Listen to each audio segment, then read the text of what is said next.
दिसंबर 30 हमारे प्रतिदिन की रोटी मिनिस्ट्रीज़ की ओर से आप सभी को नमस्कार।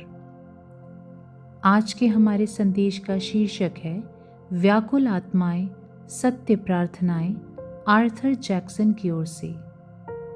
आज के पवित्र शास्त्र का भाग है यूहन्ना 12 अध्याय 27 से लेके 32 आयत तक। अब मेरा जी व्याकुल है, इसलिए अब मैं क्या कहूँ? हे पिता, मुझे इस घड़ी से बचा।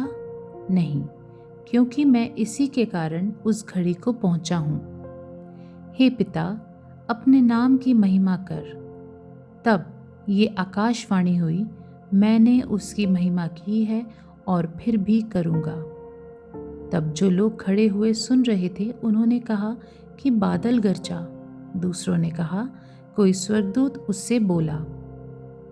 इस पर यीशु ने कहा, ये शब्द मेरे लिए नहीं परंतु तुम्हारे लिए आया है।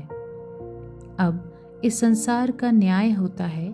अब इस संसार का सरदार निकाल दिया जाएगा और मैं यदि पृथ्वी पर से ऊंचे पर चढ़ाया जाऊंगा तो सबको अपने पास खींचूंगा।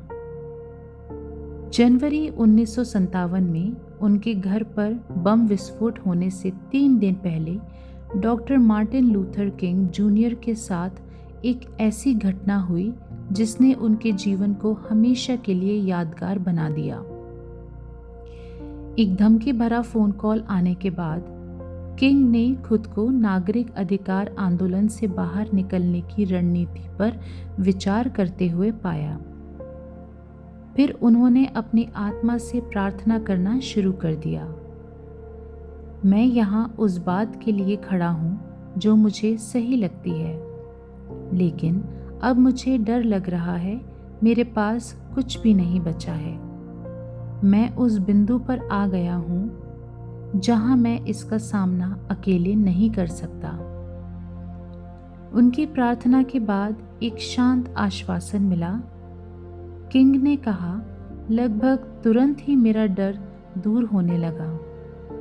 मेरी अनिश्चितता गायब हो गई। मैं किसी भी चीज का सामना करने के लिए तैयार था। यूहन्ना 12 में यीशु ने कहा, अब मेरा जी व्याकुल है। वो अपने आंतरिक स्वभाव के प्रति पारदर्शी रूप से ईमानदार था। फिर भी वो अपनी प्रार्थना में परमेश्वर केंद्रित था। हे पिता, अपने नाम की महिमा कर। यीशु की प्रार्थना परमेश्वर की इच्छा के प्रति समर्पण थी।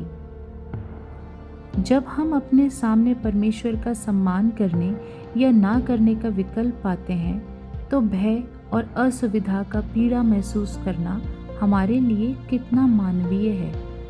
जब बुद्धि के लिए रिश्तों या आदतों के बारे में कठोर निर्णय लेने की आवश्यकता होती है, इससे कोई फर्क नहीं पड़ता कि हमें किस चीज़ का सामना करना पड़ा है। जब हम साहस पूर्वक परमेश्वर से प्रार्थना करते हैं, वो हमें हमारे और डर और असहजता पर काबू पाने और वो करने के लिए सामर्थ्य देगा जो उसको महिमा देता है, हमारी भलाई और दूसरों की भलाई के लिए।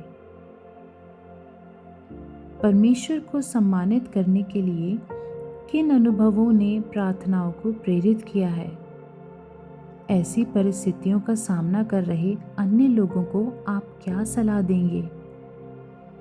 हे पिता, मुझे चुनौतीपूर्ण चीज़ों का ईमानदारी और प्रार्थना पूर्वक सामना करने में मदद करें जो मेरी भलाई के लिए है और आपको महिमा दिलाएंगी। आमीन।